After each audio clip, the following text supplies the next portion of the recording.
I'm joined now with a friend, a filmmaker friend. Eammon Ashton-Atkinson is his name. I knew him by a different name. It was a little bit shorter when we first met a couple of years ago.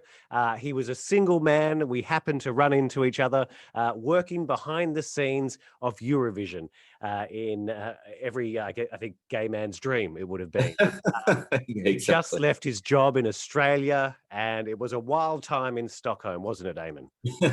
Yes, I'll have to. Yeah, I don't think we can repeat on radio, but most of the stories. But yes, no, thank you so much for having me. And yes, my name used to be Eamon Atkinson, and now it's Ashton-Atkinson. Yeah, because I met my husband at this gay rugby club. You That met your husband making this film, essentially. We're talking about Steelers. It's a documentary on Amazon Prime now.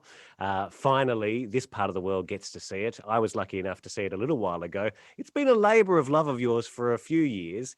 Let's start at the start as yes. to why you felt you needed to make this film.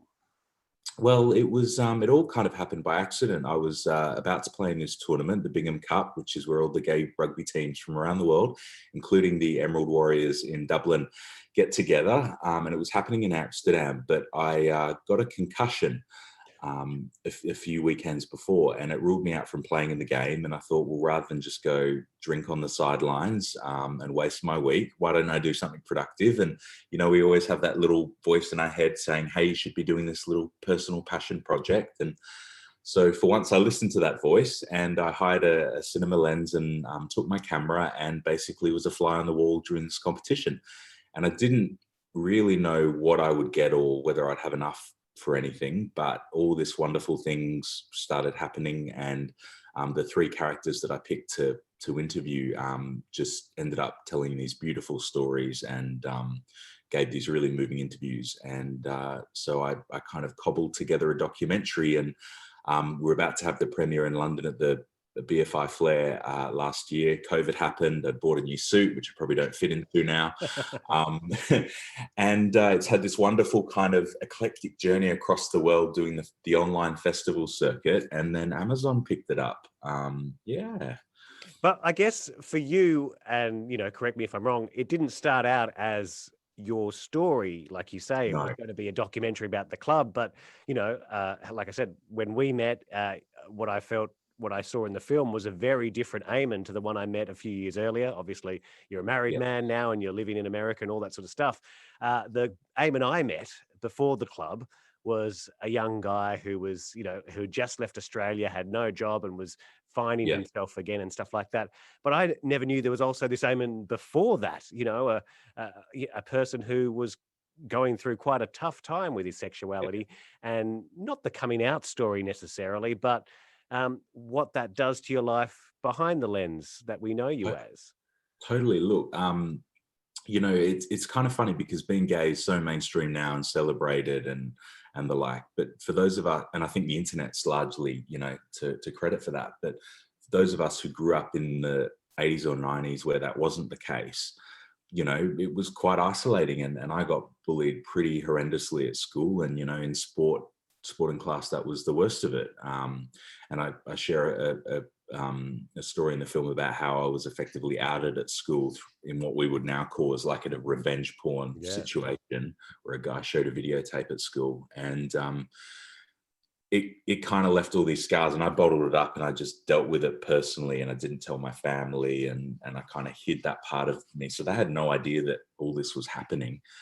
And leading that double life, kind of when I was an adult, I really struggled, and I had depression twice, and I just knew something was missing and I wasn't happy, and that's why I quit my job again and moved to London, where I met you. And sorry, that's my dog running around. And I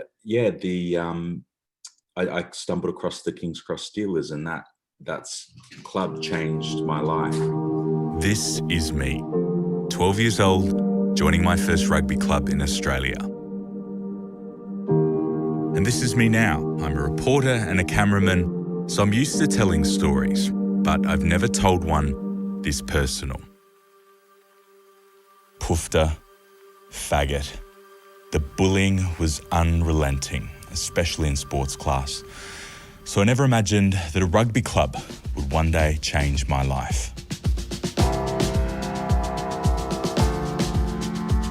Nerves? I found that I had these really great players who had a real lack of self-belief. I can be a really confident gay person, but on the sports pitch, that doesn't belong to me. There's this element of being a rugby player, even as a gay rugby player, that there's a certain masculinity that you need to maintain.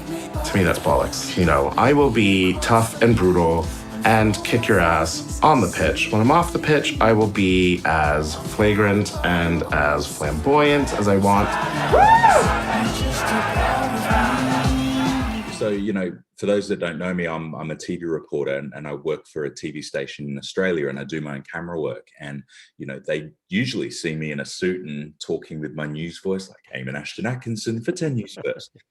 And, you know, in this film, I decided to share my story as well because I wanted to narrate the film. And I thought if I'm going to narrate it, I have to explain why is there this random Aussie person in this British film.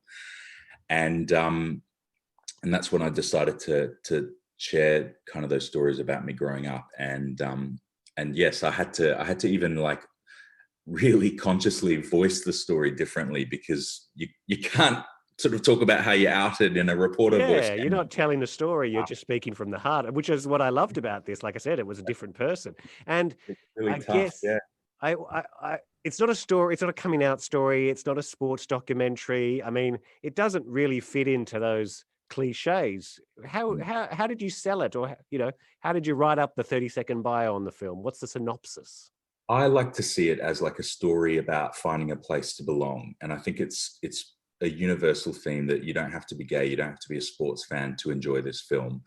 If you've ever had that voice inside your head that's like, oh, I'm not 100% happy with where I am at the moment, and you don't know what it is that will fill that hole, this is a film for you, because hopefully it will inspire you to put yourself out there, give things a go that you might not always have you know, been brave enough to do, because it just might change your life as it did in my case. And I think now that we're starting to slowly come out of lockdown, and you know, we've got the year ahead, it's kind of the perfect time. We've had plenty of time to sit at home and reflect on where we're at life.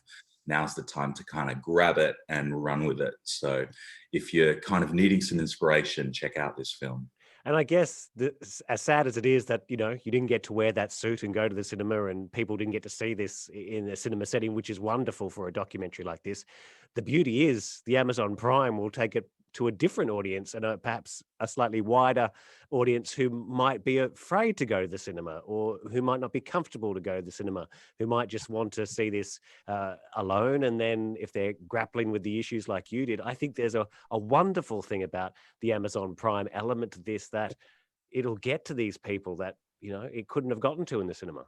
Totally. And, you know, we don't need to show this film to like queer people living in London and in Dublin. It's the people who live outside the cities and who might be still in the closet, or who might be struggling somewhere else. And as you said, wouldn't make it to the cinema.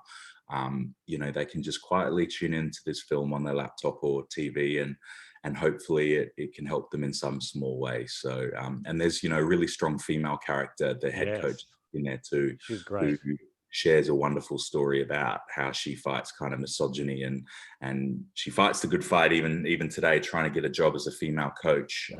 Keeps getting rejected. So it really is a great piece of film. And just in closing, Eammon, I've got to say, you're an Aussie kid who went to the UK, made a movie, now living in America, reporting on the madness that is. Yes. There must be another film in you. Come on. People have asked me if I'll do a sequel on the Steelers, and I'm like, no, they're sick of seeing my face, the club around the place. There must be a plethora of material in the last year you've lived even. Yes, we've had I say in January, we had an insurrection, an impeachment, and an inauguration, and I covered all three. And then this week I've been out in Minneapolis, being on the front line of the protests, and It's been madness. So you haven't thrown away the film's lens. That's what I'm asking, Eammon. I haven't. See what we can. There could be something in the works that you don't want to share with us just yet, I bet. We'll see. Eammon, thanks for this film. Good luck with it. It is now streaming now on Amazon Prime in this half of the world. I'm sure it'll spread worldwide very soon. It is a fantastic film. It'll bring a tear, it'll bring a smile, and all of those things. Thank you for your work, Eammon Ashton-Atkinson. And the film is Steelers on Amazon Prime. Thanks, Clint.